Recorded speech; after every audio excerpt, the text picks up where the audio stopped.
საზოგადოებასთან ურთიერთობის მექანიზმები პიარის სტრატეგიის შექმნა და სამიზნე ჯგუფების განსაზღვრა აღნიშნულ საკითხებზე 9 რეგიონის გუბერნატორების პრესამსახურის წარმომადგენლებს სემინარები უტარდებათ. ტრენინგის მონაწილეები აჭარის მთავრობის საზოგადოებასთან ურთიერთობის პოლიტიკის დოკუმენტსაც გაეცნობიან, როგორც ორგანიზატორები აცხადებენ, მსგავსი ტიპის დოკუმენტის შექმნა სხვა რეგიონებშიც იგეგმება. სემინარის მონაწილეების განცხადებით, მსგავსი ტიპის შეხვედრები მათ საქმიანობას გაამარტივეს და უფრო ხელმისაწვდომს გახდის. ტრენინგის ჩატარება ეფექტური კომუნიკაციის დამყარებას ისახავს. მიზნად სემინარი აირექსის ფინანსური მხარდაჭერით ხორციელდება. მნიშვნელოვანია თავისთავად ჯერ ერთი, იმიტომ რომ კომუნიკაცია შედგა ყველა რეგიონს შორის, მადლობა იმათ, ვინც ამ სემინარის და შეკრების იდეის ავტორია.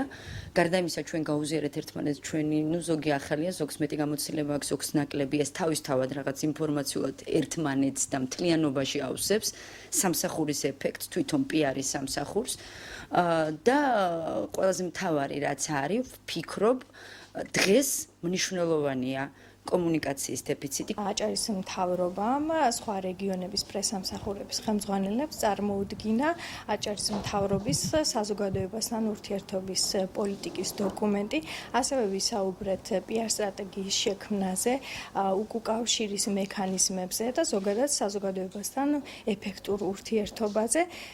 ჩვენ ვფიქრობთ, მნიშვნელოვანია, რომ ყველა რეგიონმა საკუთარი გამოცდილება გაუზიაროთ ერთმანეთს, იმისათვის, რომ მმართველობის სტილი უფრო გამჭვირვალე იყოს, ღია და საზოგადოებისთვის მისაღები.